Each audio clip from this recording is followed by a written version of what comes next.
En marcha, ya se juega. Rubio Ñu, San Lorenzo, aquí por Tigo Sports. Hay córner.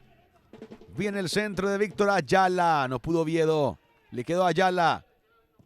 Mete otra vez al segundo palo. ¡Gol! Heinze. Gol de San Lorenzo de Juanjo Heinze. Apareció el 10. Era el momento justo. Y Víctor Ayala, tras un córner primero, se la devolvieron. Cargó preciso al segundo palo. Y sobre el final del partido, Heinze pone el gol para San Lorenzo. En una jugada ya buscada en este segundo tiempo por San Lorenzo. La pelota parada desde el córner, el toque cortito. Y en la devolución, Ayala con la revancha, el centro largo para el segundo palo. Lo intentan manotear, pero no lo terminan de descolocar a Heinze, que se desprende de la marca de Barrios y después se encara directamente con el cabezazo goleador. Gol agónico, gol que puede valer una victoria.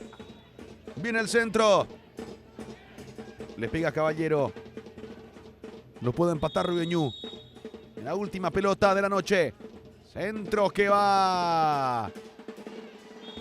Cuando Heredia marca el final del partido. En la última parte convirtió y se queda con el juego. Ganó San Lorenzo por 1-0, Federico. Con gol ya sobre los 90 y de cabeza de Juan Heinze. San Lorenzo conquista su victoria número 10 en la campaña.